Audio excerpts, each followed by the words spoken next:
এতিয়া চাওক মই প্ৰথমতে উচ্চ ন্যায়ালয়ক ধন্যবাদ জনাইছোঁ যে উচ্চ ন্যায়ালয়ে মোক জামিন মঞ্জুৰ কৰিলে আৰু বাকী যেহেতু মেটাৰটো চাবজুডিচ হৈ আছে আৰু উচ্চ ন্যায়ালয়ত আগন্তুক দিনত মই ন্যায় পাম বুলি মই আশাবাদী আৰু তেতিয়া অসমবাসীয়ে গম পাব।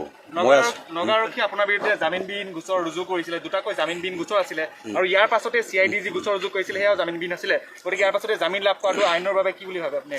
নাই, এতিয়া কথা হ'ল জামিনবিহীন গোচৰ ৰুজু কৰিলেও কথাটো হ'ল ন্যায়ালয়ে নিশ্চয় সেইবিলাক তন্নতন্নকৈ পৰীক্ষা কৰি চাইছে আৰু মই যে মানুহজন সাম্প্ৰদায়িক নহয়, মই যে এই কৰোণা যুদ্ধৰ এজন ময়ো যোদ্ধা।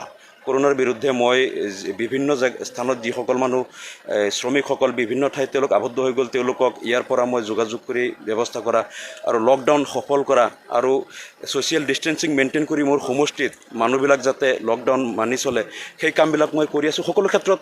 গতিকে এই ক্ষেত্ৰত যাতে মানে ভুল বাৰ্তা এটা যাব নালাগে আৰু মই এই কথাটো ন্যায়ালয়ে নিশ্চয় বুজি পাইছে আৰু অনাগত দিনত ওলাব যে মই এজন দায়িত্বশীল নাগৰিক, কেৱল বিধায়ক বুলিয়েই নহয়, দায়িত্বশীল নাগৰিক হিচাপে ময়ো কৰোণা যুদ্ধৰ এজন যোদ্ধা আৰু মোৰ কোনো সাম্প্ৰদায়িকতাৰ বিৰুদ্ধে মই সদায় কাম কৰি আছোঁ।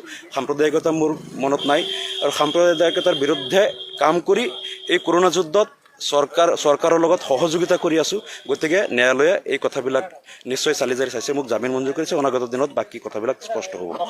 এই কথাটো মই যিহেতু চাবজুডিচ সেই বিষয়টো মই ইয়াত একো নকওঁ, কিন্তু কথাটো হ'ল যে এটাৰ পিছত এটাকৈ গোচৰ ৰুজু কৰি মোক দীৰ্ঘদিন ভিতৰত আবদ্ধ কৰি ৰাখিবলৈ চৰকাৰে যিটো ষড়যন্ত্ৰ কৰিছিল, ন্যায়ালয়ে কিন্তু এই বিষয়টো মোক ন্যায় দিলে। মই ন্যায়ালয়ক এতিয়া কৰোণাৰ আক্ৰান্তৰ সংখ্যা যিটো বাঢ়িছে এই ক্ষেত্ৰত আমি যথেষ্ট সতৰ্ক হ'ব লাগিব আৰু অনাগত দিনত আমি আচলতে কোৱাৰেণ্টাইন চেণ্টাৰবিলাকত আৰু বিভিন্ন স্থানত কোৱাৰেণ্টাইন চেণ্টাৰবিলাকতেই দেখা গৈছে যে এতিয়া বহিৰাজ্যৰ পৰা যিসকল আহিছে তেওঁলোকৰ জৰিয়তেই আচলতে আহিছে কৰোণাবিলাক আৰু বেছি সংখ্যাটো বাঢ়ি গৈছে।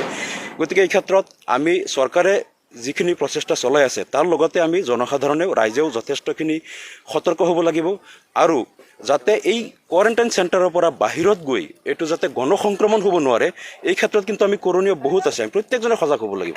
এইটো সহায় কৰিবই লাগিব আমি সকলোৱে। এইটো মই কালিৰ পৰাই মই লাগি যাম মোৰ সমষ্টিটো যিসকল বহিৰাজ্যৰ পৰা আহিছে তেওঁলোকৰ কোৱাৰেণ্টাইন কৰা বা তেওঁলোক কি অৱস্থাত আছে কালিৰ পৰা মই সেইটো নিজে তদাৰক কৰিম, যিহেতু বিধায়কসকলক সেইটো দায়িত্ব দিছে চৰকাৰে।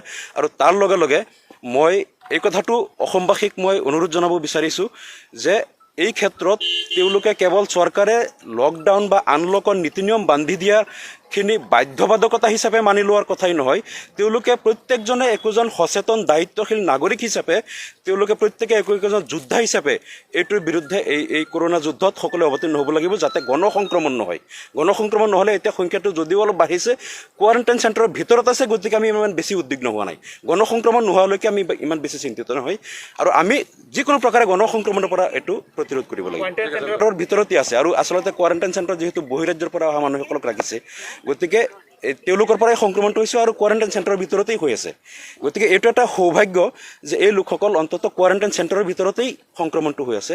যদি এইটো আকৌ পাব্লিকৰ মাজত যায়, গণসংক্ৰমণত যায়, তেতিয়া কিন্তু এইটো বহুত বিপদৰ কথা হ'ব। গতিকে এই ক্ষেত্ৰত আমি সজাগ হ'ব লাগিব, সচেতন হ'ব লাগিব। কাৰাগাৰততো আৰু এই কাৰাগাৰেই হয়, যিয়ে নহওক মোক তথাপিও তেওঁলোকে যিমানখিনি সম্ভৱ প্ৰচেষ্টা জেইলাৰ বা তেওঁলোকেও এটা স্পেচিয়েল তেওঁলোকে হেৰি কৰিছিল যাতে মই